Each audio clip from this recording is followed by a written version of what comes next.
Hello everyone, welcome to another video.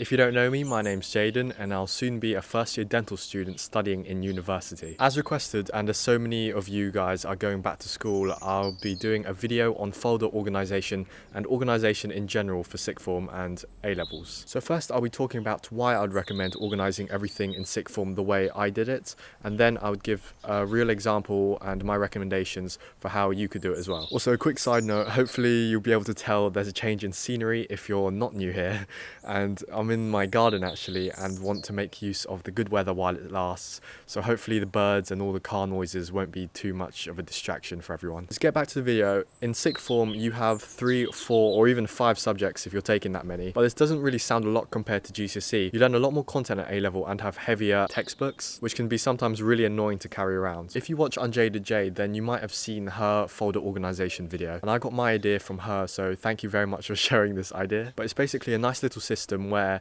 you have a day folder which you bring every day with you to school, and you also have larger folders at home which hold everything that you've already learnt or which you're going to learn. I took maths, physics, chemistry and biology, so I took one day folder in, and at home I had 4 separate large folders. Now the day folder doesn't need to be a big folder, it can be a notebook, it can be anything you want, as I've seen lots of people asking questions about these, but it really doesn't matter as long as it works for you. This is where you keep most of your paper and where you write all your class notes that you learn for the day, and all the topics you learn will go into this day folder, but you should also have dividers and separators for each subject that you're doing so you don't get confused when organising everything at home. So instead of being a notepad and a folder, I literally tore pieces out of the notebook and put them in the front pages of my folder. So when we had classes, I had a bunch of paper at the beginning of my folder which I could just take out, write notes on, and then put back in the folder in a nice organised system. And after a few lessons, or after like half a topic or maybe even full topics, your folder will become quite full, so you may want to offload some of this into your subject specific folders at home. And this is really nice as it keeps everything organised and in chronological order,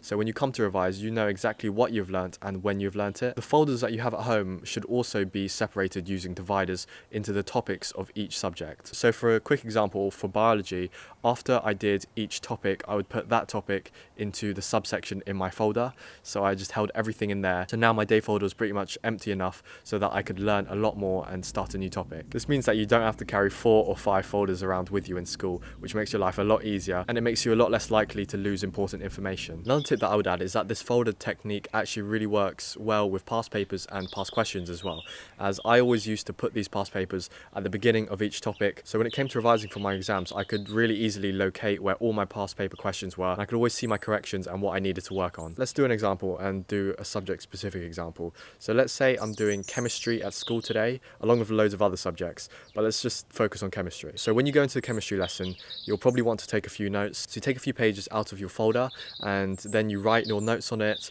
but once you've finished the lesson you want to put this paper back into your chemistry section in your day folder. And let's say you've been having chemistry lessons for a few weeks now and you've finished a topic, so your chemistry section in your folder will be relatively full, so you might want to think about transferring it into your subject specific folders at home. So at school you just finished the rates of reaction topic in chemistry, so at home you want to transfer this into the corresponding topic. And say you printed out a few past papers from the internet, say physics and maths tutor, and then you completed these, and once you've marked it and fully used it, then you want to also put this in the rates of reaction topic, as all these questions you would have practiced would have been something to do with rates of reaction. And if you get given any homework, I would recommend always keeping this in your day folder, as you don't really have to remember when the homework is due in, you just have to remember to do it. And so after you complete any homework, you want to put this back into your day folder, so when the teacher asks for it, you can easily just get it out your folder and then just show it right there without doing anything else. This will save you loads of time looking for sheets that you've misplaced and looking for homework that you've lost. So that was how I organised my folders in sixth form, but if anyone else has any ideas or any tips for each other, put them in the comments below. I try to reply and read as many of them as possible. It's great to see what other people have done and how other people have thought of organisation at sixth form or wherever you may be. To be clear, this is just my recommendation and the idea I got from Unjaded Jade's video, which saved me so much time in sixth form, and I'm really grateful I learnt this during sixth form, so it made the process as stress-free as possible. So I think that wraps up everything in this video. So if you found this video useful or helpful in any way, please consider liking the video and subscribing to my channel. Thank you very much for all the growth and support recently, as I've received so many nice comments and met so many lovely people. Hopefully I'll see you in the next video, but even if I don't, I'm wishing everyone who sees this the best of luck in everything and anything you choose to do.